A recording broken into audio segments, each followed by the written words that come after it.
प्रेम से बोले सदगुरुदेव जी महाराज की जय। परम पिता परमेश्वरी की जय। आनंद कंद लीलाधारी प्रभु सदानंद जी मनमोहन भगवान की जय। परम प्रभु की है ये वाणी, परम प्रभु की है ये वाणी। जल्दी ही सतयुग आएगा, सत्पुरुषों का राज बनेगा, पापी नहीं बच पाएगा। ओ पापियों कान खोल कर सुन लो,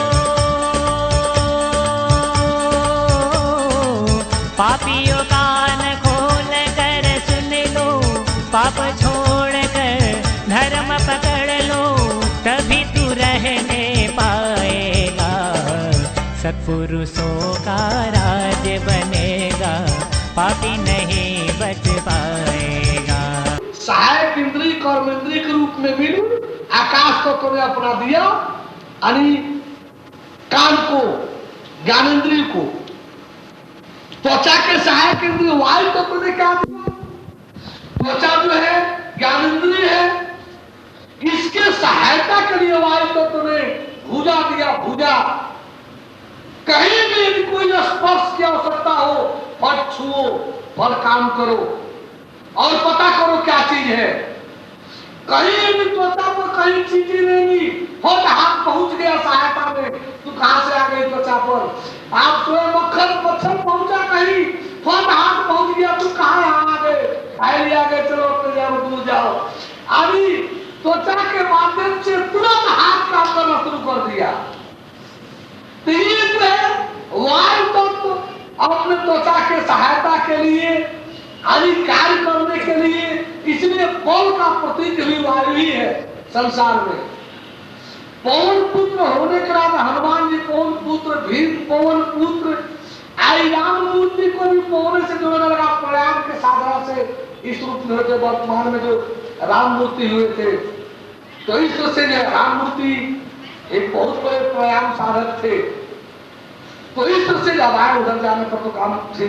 तो इस प्रकार से ये जो वायु तत्व है आसमान का, वो त्वचा के सहायता के लिए दिया कि तुम बल का संकेत हो, जब जहां जैसी आवश्यकता पड़े तुम सहायता किसी का करते रहना। और ये वायु तत्व कर्मेंद्रिय के रूप में, सहायक इंद्रिय के रूप में भुजा को दिया। अग्नि तत्व जो है, जिसका यानी ज्ञानेन्द्रिय आंख है, जिसका कार्यालय, सोचा कि भाई इसको भी सहायता चाहिए, बिना सहायता का काम तो करेगा नहीं। तो कौन जो अग्नि विभाग है, बहुत पैर दिया, पैर कि लो ये पैर तुमको जहां जहां ले जाएगा, तुम निरीक्षण करते रहना, तुम देखते रहना। पैर नहीं ले जाता तो आंख बैठे बैठे कई चीज देखते रह जाती। ये पैर यंत्र तंत्र ले जाएगा और तुम देखना, निरीक्षण करना, सर्वेक्षण करना। ये पैर तुम्हारा सहायता करेगा यंत्र तंत्र ले जाने के लिए, और तुम जो है उसे देख करके रिपोर्टिंग करते रहना। तो पैर जो है यानी सहायक इंद्रिय के रूप में देखी, पैर न ले जाओ, आप यही बैठे रहे तो कई चीज पूरी जिंदगी देखते रह गए। हाल को ये जैन निकेतन का जो हाल है, केवल यही देखते रह जाएंगे पूरी जिंदगी। ये तो पैर है जो चारों तरफ घुमाते रहता है और सब कुछ आपको दिखाते रहता है। देखिए आंख की सहायता पैर करता है, चारों तरफ घुमाना और आंख को दिखाना। काम किसका है? पैर का है। ये अग्नि तत्व ने अपने सहायक इंद्रिय के रूप में किसको बनाया? आंख के लिए पैर को। जल तत्व जो है, ये अपना कार्यालय तो खोल दिया रसनेन्द्रिय के लिए जीव के रूप में, लेकिन सोचा कि स्वाद तो सब लेती रहेगी, रस लेती रहेगी, और इसका काम है शुद्धता सफाई का भी बहुत प्रमुख काम है। तो अब क्या हो, दवाई ग्रहण है तो त्याग रास्ता नहीं रहेगा। सफाई जब मकान बनाते हैं तो मकान में सफाई के लिए सुराख रखते हैं कि सफाई करेंगे तो आखिर पानी बहने का, गंदा बहने का जगह चाहिए कि नहीं, नाला चाहिए कि नहीं चाहिए। तो ये जो है इसमें पानी डाल करके मशीनों की सफाई करेंगे, इसमें भी नाला चाहिए, सुराख चाहिए। तो ये उपस्थेंद्रिय जो पेशाब द्वार है, ये इसके सहायक में दे दिया कि जब पानी पड़े इसमें सहायता तो सफाई कर करा करके सब मल मशीनों को आए जो है नाली से निकाल कर बाहर कर दे। यदि नाली से निकलना बंद हो जाएगा तो इसमें प्रवेश भी बंद हो जाएगा। पेशाब रुकने वाले की गति देख लीजिए, डॉक्टर साहब खोजे जाएंगे तुरंत। मकान बनाना है तो नाला जरूर रखना, नाली जरूर रखना है, नहीं तो सफाई कैसे होगी? चूल्हू से उठा कर सफाई तो करेंगे नहीं कोठरी क्या?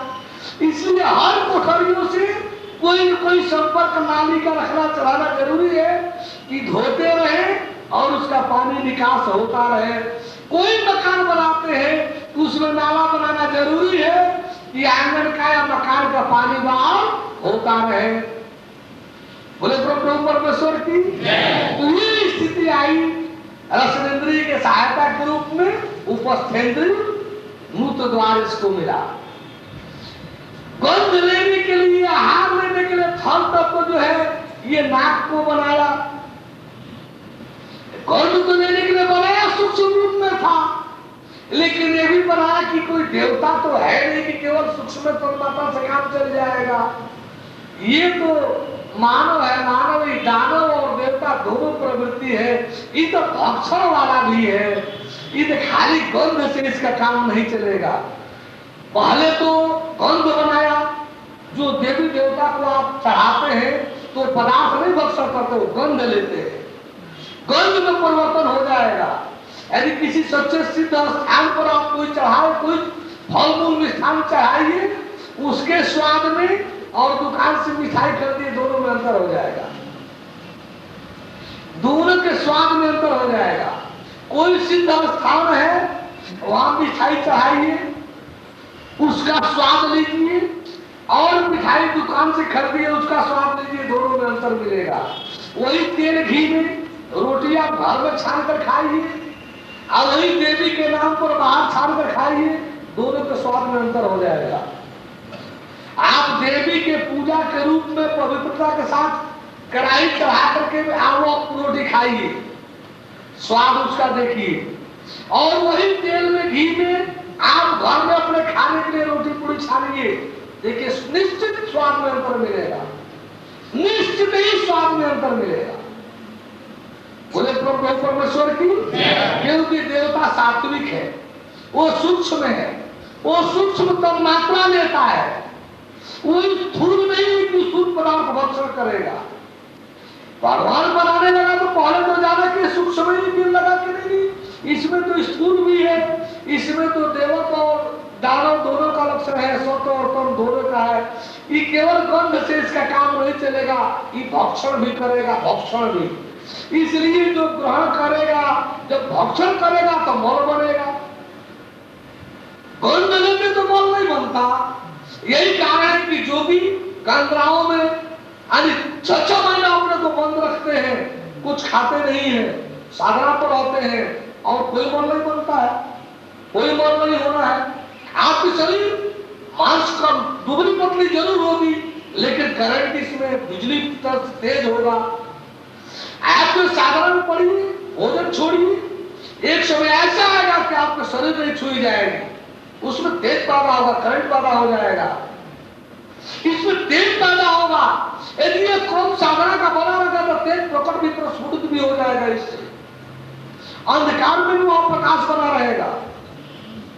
ये जो ब्रह्म शक्ति को, ब्रह्म तेज को आप अपने अंदर इसको जगाइए, साधना में बराबर बने रहिए। किसी कंदरा के पास, किसी सुखसानी ऐसे जगह पर जाकर के ठंड क्षेत्र में देखिए, सब सहायता पूर्वक मनुष्य क्या है, संपूर्ण ब्रह्मांड का एक प्रयोगशाला है। आप सब कुछ प्रयोग करके आप हासिल कर सकते हैं।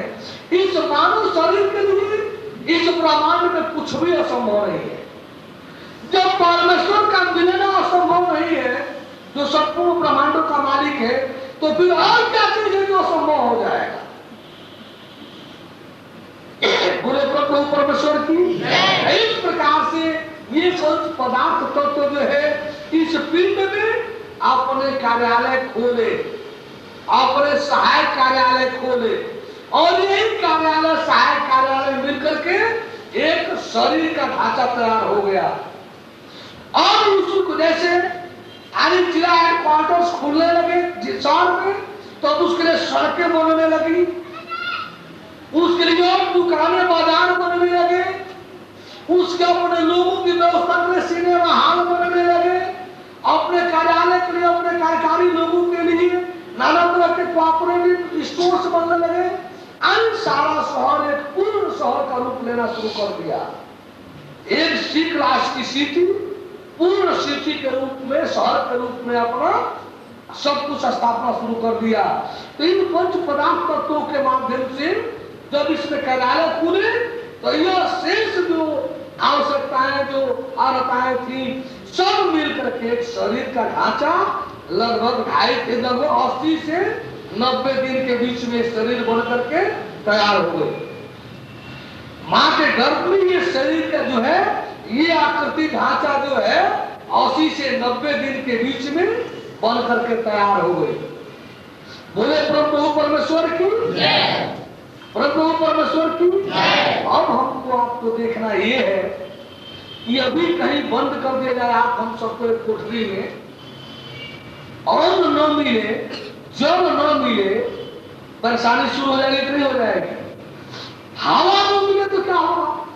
सोचिए, अन्न भी नहीं, जल भी नहीं, हवा भी ना हो, अपना करके आपको मिनटों जीवित रहना मुश्किल हो जाएगा। यदि मान लीजिए हवा मिल रहा है, अन्न जल भी नहीं मिल रहा है, जल नहीं मिल रहा है, तो 2-4 दिन के बाद आपकी स्थिति खस्ती हो जाएगी। यदि अन्न न मिले 2-4 महीने के बाद आपकी स्थिति 1-8 महीना के बाद खस्ती हो जाएगी। ये माँ के गर्भ में बच्चा जो है वो 3 महीना में लगभग बनकर तैयार हुआ, 6 महीने कैसे जीवित रहता है? वहां तो चारों तरफ जेल से ढका हुआ है,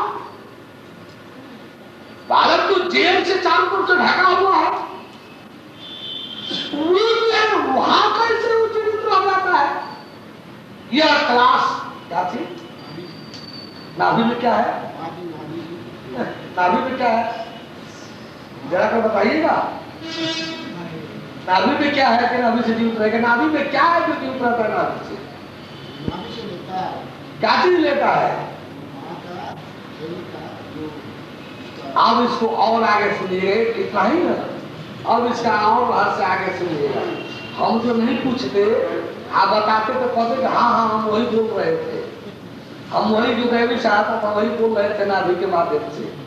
अब जो है शाम वाला क्लास आपको अवयव रहेगा, ये बच्चा कैसे जीवित रहता है माँ के गर्भ में। ये 6 महीने का समय धर्म की, अधर्म का, अधर्म का, अधर्म का, प्राणियों में, प्राणियों में, प्राणियों में, विश्व का, विश्व का, विश्व का, सत्य की, सत्य की, सत्य की, सत्य की, सत्य की, सत्य की, सत्य की, बोले प्रभु परमेश्वर की, सकल भगवत समाज की, सकल सज्जन वृंद की, बोले प्रभु परमेश्वर की। धर्म का, अधर्म का, अधर्म का, प्राणियों में, प्राणियों में, प्राणियों में, विश्व का, विश्व का, विश्व का, सत्य की, सत्य की, सत्य की, सत्य की। जैसा कि आप सभी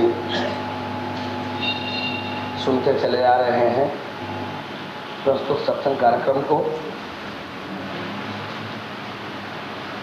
नित्य प्रति आप सभी के बीच हम यह बतलाते आ रहे हैं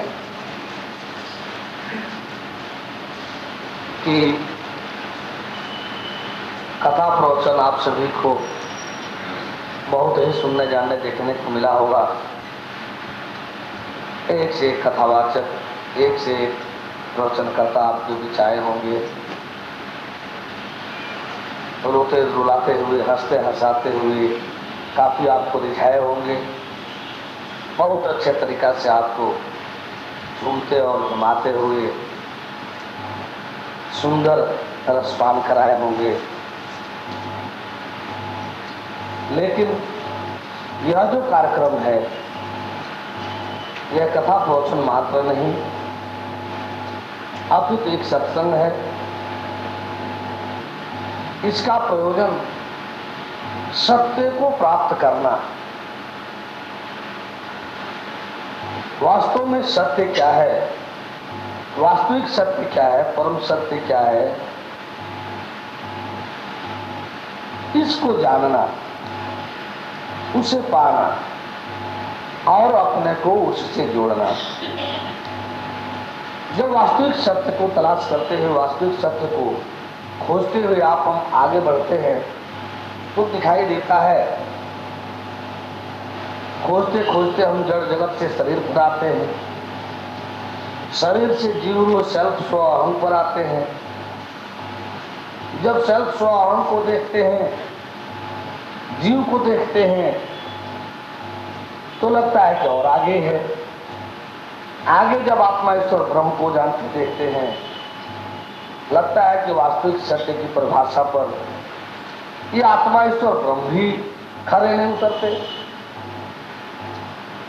तो हम और आगे एक श्रेणी बढ़ते हैं, परमात्मा परमेश्वर परम ब्रह्म पर। और जब उसे जानने देखने का प्रयास करते हैं, वह जब समक्ष होता है, प्राप्त होता है, तब जाकर के सत्य की परिभाषा अपने आप में, सत्य भी बल्कि पीछे पड़ जाता है। वो परम तत्व जो है सत्य से बहुत आगे, सत्य से भी परे दिखाई देना शुरू हो जाता है। नीचे देखिए तो सत्य की परिभाषा पर ही कोई नहीं है, और जब परमात्मा परम ब्रह्म के स्तर पर जाइए तो वहां सत्य ही नीचे पड़ जाता है, सत्य भी नीचे पड़ जाता है, बहुत काफी नीचे पड़ जाता है।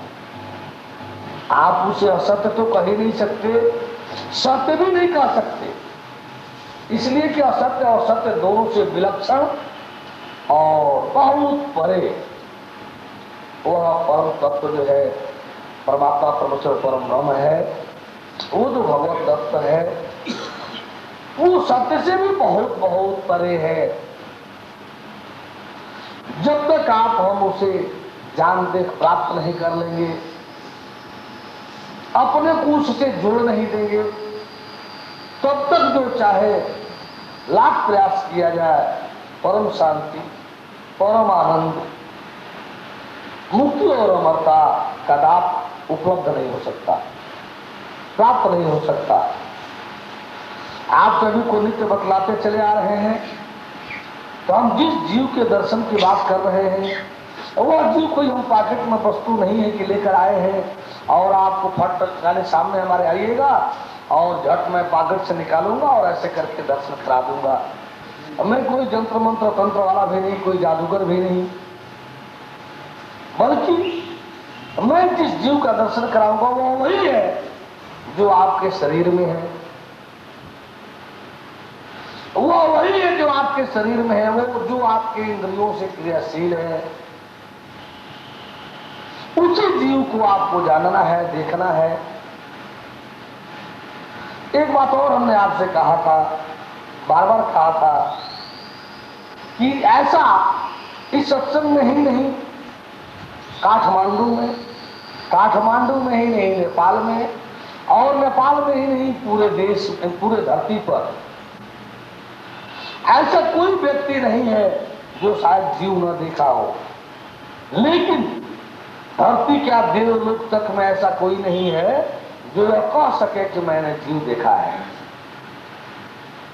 देखे तो सभी है प्राय, लेकिन कोई बतला नहीं सकता, बोल नहीं सकता, कह नहीं सकता कि मैंने देखा है। क्यों? वो जानता नहीं है,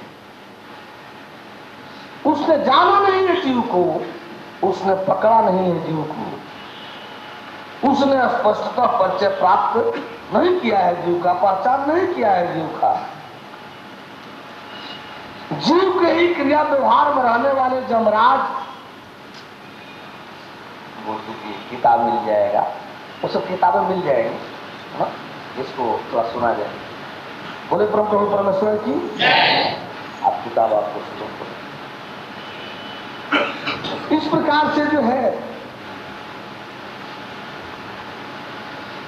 जीव के ही व्यवहार में रहने वाले जो जमराज हैं, रात दिन जिनके सारे क्रियाकलाप जीव से ही हैं, जीव के लिए ही है, जीव को ही है निकालना, जीव को ही अपने यहां रखना। लेकिन उनके भी उपदेशों को देखने से पता चलेगा आपको कि कहीं भी ऐसा उल्लेख नहीं है कि जमराज कहते पाए जाए कि मैंने जीव को देखा है। वो तत्व की बात करते हैं, आत्मा ईश्वर ब्रह्म की बात करते हैं, लेकिन जीव के विषय में कोई जानकारी उन्होंने नहीं दिया है। इस प्रकार से जीव देखा तो सबने है, लेकिन इसकी गोपनीयता इतनी जबरदस्त है, सहजतापूर्वक सारी बातें हैं, सहजतापूर्वक सारे क्रियाकलाप हैं, लेकिन इसमें गोपनीयता का, ज्ञान का पर्दा ऐसा पड़ा हुआ है सब पर कि देखते हुए भी, उसमें रहते हुए भी कोई जानता नहीं है, कोई परिचय पहचान प्राप्त नहीं कर पाता है। यह जो है परमेश्वर के गोपनीय विधान के अंतर्गत है। सृष्टि की संरचना, सृष्टि का संचालन परमेश्वर ने इतना कॉम्प्लिकेटेड, इतना जटिल संरचना के अंतर्गत इसकी रचना किया है, और गोपनीयता जगह जगह पर जो रखा है, यही नतीजा है कि आदमी भ्रम और भटकाव में पड़ जाता है। हालांकि परमात्मा ने विधि विधान भी दिया है जिससे आप भ्रमित न हो सके, जिससे आप भटक न सके, जिससे आप सही विधि विधान में अपने को रखा सके। परमेश्वर ने आपके अपने बचाव के लिए पूरा साधन दिया है, लेकिन आप उस साधन को भी भूल गए। परमेश्वर से प्राप्त साधन को भूल करके आप इस माया जगत में जकड़ गए।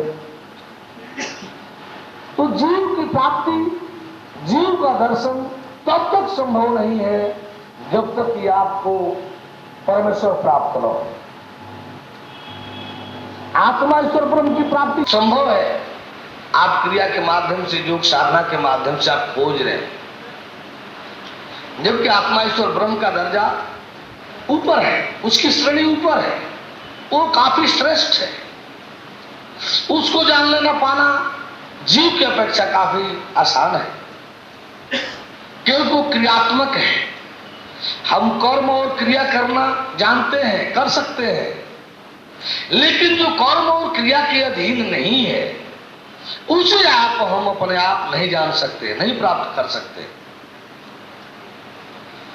जीव और परमेश्वर किसी कर्म और क्रिया के अधीन नहीं होते। नीचे, आत्मा से नीचे रहने वाला, ईश्वर से नीचे रहने वाला, शरीर और आत्मा ईश्वर ब्रह्म के बीच में रहने वाला ये जो जीव है, ये किसी कर्म और क्रिया के अधीन नहीं। परमेश्वर तो किसी कर्म और क्रिया के अधीन नहीं है, ये जीव भी किसी कर्म और क्रिया के अधीन नहीं है। शरीर जो है कर्म के अनुसार है, आत्मा ईश्वर ब्रह्म जो है क्रिया के अनुसार है, उसे क्रिया के माध्यम से प्राप्त किया जा सकता है। शरीर की सारी चीजें कर्म के माध्यम से है, आत्मा ईश्वर ब्रह्म की सारी चीजें क्रिया के माध्यम से है। लेकिन जीव और परमेश्वर ये कर्म और क्रिया के अधीन नहीं, इनकी प्राप्ति कर्म और क्रिया से नहीं। ये जो है होने के सिस्टम में, होने के विधान में है, ये भगवत कृपा के अधीन है। जब भी भगवत प्राप्ति आपको होगी, भगवत कृपा से होगी, कृपा के बगैर नहीं हो सकती। और भगवत प्राप्ति कराने वाला तत्वदर्शी सत्पुरुष ही जो है जीव को भी जना दिखा सकता है। तत्वदर्शी के सिवाय कोई आलिम और या प्रॉफिट, पैगंबर, ऋषि, महर्षि जो है, चाहे वो राजर्षि ब्रह्मर्षि ही क्यों न हो, वो जीव नहीं जना सकता। आत्मा ईश्वर ब्रह्म को जना सकता है, आत्मा ईश्वर ब्रह्म को बतला सकता है, लेकिन न तो परमेश्वर को जना बता सकता है और न नीचे रहने वाले जीव को। क्योंकि जीव का और परमेश्वर का सीधा बिंब और प्रतिबिंब जैसे संबंध है। परमेश्वर यदि बिंब है तो जीव उसका प्रतिबिंब है, परमेश्वर बिंब है तो जीव उसका प्रतिबिंबोत है। जैसे सूरज है, परमेश्वर का तो कोई खास उदाहरण होता नहीं, परमेश्वर का तो कोई खास उदाहरण मिलता नहीं, वो तो सभी उदाहरणों से परे है, सभी उपमाओं से परे है, सभी उदाहरणों से परे है, क्योंकि उसके एक अंश मात्र से तो संपूर्ण ब्रह्मांड की उत्पत्ति है। उसके एक अंश मात्र में ब्रह्मांड स्थित है। उदाहरण किससे उसकी उपमा कीजिएगा, किससे उसका उदाहरण पेश कीजिएगा? इसलिए उपमा उदाहरण कोई उसके समान तो है नहीं। समीपस्थ जहां तक निकटस्थ है, हम लोग कोई उपमा उदाहरण पेश करते हैं जिससे आप सभी आसानी से उसे जान समझ पकड़ लें। होता ये है कि जब आप सभी जानने का कोशिश करते हैं, पाने का प्रयास करते हैं, तो बीच में जो चीजें उपलब्ध होती हैं, बीच में जो चीजें सामने पड़ती हैं, आप उसमें भी न तक भटक जाते हैं। परमेश्वर से संबंधित और शरीर जीव से संबंधित एक उदाहरण हम लोग पेश करते हैं, तो वो है जल पात्र है। जल सहित एक पात्र सूरज की रोशनी के सामने रखा हुआ है। उस जल पात्र में सूरज की किरण, सूरज की रोशनी पड़ रही है और आसमान में सूरज है। ठीक ऐसे ही हमारी आपकी सबकी शरीर जो है एक रक्त पात्र है, एक खून से भरा एक पात्र है। जैसे वो जल से भरा पात्र है, उस जल पात्र में सूर्य से छिटकी हुई उसकी किरण जल पात्र में पड़ती है। इधर जो है हमारे आपके शरीरों में परमात्मा से छिटकी हुई ज्योत किरण आत्मा आप हम सबके शरीर में प्रवेश करती है। परमेश्वर से छिटका हुआ दिव्य ज्योत रूप ईश्वर जो है आप हम सबके शरीर में प्रवेश करता है। परम ब्रह्म से छिटका हुआ ब्रह्म ज्योत रूप ब्रह्म जो है अल्लाह ताला से छिटका हुआ आलम नूर जो है और गॉड से छिटका हुआ डिवाइन लाइट रूप सोल जो है, लाइफ लाइट रूप स्पिरिट जो है आप हम सबके शरीर में प्रवेश करता है। प्रवेश करने के पश्चात जैसे उसमें सूर्य किरण प्रवेश करता है जल पात्र में, ये तीन चीजें सहायतापूर्वक दिखलाई दे रही हैं। एक जल पात्र, एक सूर्य की किरण और एक सूरज। ठीक वैसे ही इधर भी तीन चीजें स्पष्टता है। एक शरीर है, एक आत्मा ईश्वर ब्रह्म है और एक परमात्मा परमेश्वर परम ब्रह्म है। लेकिन जब जल पात्र में झांकने जाते हैं, जब जल पात्र के अंदर देखने जाते हैं, तब क्या दिखलाई देता है कि जल पात्र में सूरज जैसा ही एक सूरज दिखलाई दे रहा है। सूरज जैसा ही एक चित्र उसमें फिगर दिखाई दे रहा है। अबोध बालक लड़के को बैठा दीजिए तो वह जो है उसमें सूरज पकड़ना भी शुरू कर देगा, सूरज खोजना भी शुरू कर देगा। छोटे बच्चे को बैठा दीजिए जलपात्र के बगल में तो वो उसमें सूरज पकड़ना ढूंढना भी शुरू कर देगा। ठीक यही स्थिति हमारी आपकी है। जब हम भीतर झांकना शुरू करते हैं, ये तीन तो सीधे सहज है। शरीर आत्म ज्योत रूप आत्मा, दिव्य ज्योत रूप ईश्वर, ब्रह्म ज्योत रूप ब्रह्म। तो शरीर आत्मा ईश्वर ब्रह्म और परमात्मा परमेश्वर परम ब्रह्म, ये तीन तो सहज दिखलाई दे रहे हैं। लेकिन जब हम शरीर के भीतर झांकने देखने जाते हैं तो इसमें एक अहम दिखलाई देता है। अहम, इसमें एक अहम दिखलाई देता है। कैसा यह अहम है? तो जिस प्रकार से सूरज का भी रोशनी का प्रतिबिंब नहीं है, वो प्रतिबिंब सूरज का है। ठीक इसी तरह से इस शरीर में जो है अन्य आत्मा का प्रतिबिंब नहीं, ब्रह्म का प्रतिबिंब नहीं, सीधे परम ब्रह्म परमेश्वर का, परमात्मा का प्रतिबिंब रूप जैसे अहम जैसे दिखलाई देना शुरू होता है। इसलिए स्वाध्यायी सदग्रंथ किताब पढ़ने वाले बंधुजन जो है, गृहस्थ वर्ग तो सीधे देखता है कि हम शरीर हैं और शरीर से अलग तो कुछ जानता नहीं है। कोई गृहस्थ जो है प्राय शरीर से अलग तो अपने को कुछ जानता नहीं है। शरीर ही अपना रूप मान करके, शरीर ही अपना माता पिता भाई बंधु हित नाथ सब कुछ शरीर मान करके और उसी में अपना शरीर के तक ही अपना जीवन जीने में लगा हुआ है। लेकिन जो कोई महात्मा बंधु, जो कोई भाई बंधु संत महात्माओं के संपर्क में आए, जो कोई भाई बंधु अभी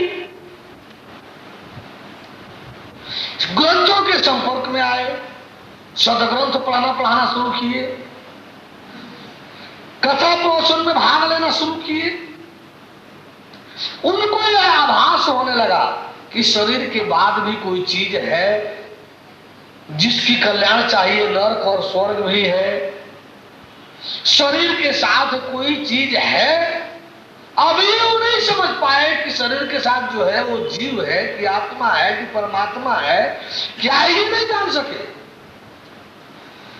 ग्रंथ में इतना तो आभास हुआ कि शरीर के साथ कुछ है, जिसके रहने पर शरीर जीवित कहलाती है, जिसके छोड़ देने पर शरीर जो है मृत हो जाती है। ये तो आभास हुआ। ये भी आभास हुआ कि शरीर छोड़ने के बाद इसमें से कुछ निकलता है जिसका नरक स्वर्ग भी होता है। और वो क्या है, कौन है, ऐसा कुछ भी मालूम नहीं, केवल आभास मात्र है कि कुछ है। अब जो है उस पर मनन चिंतन करना शुरू कर दिए।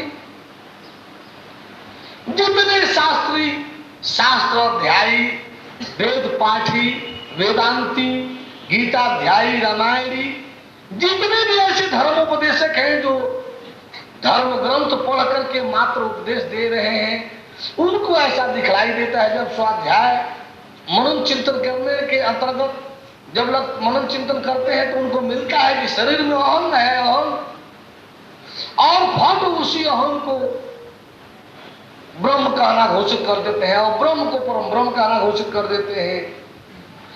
अहम के विषय में वास्तविकता है कि उन्हें कोई जानकारी नहीं है,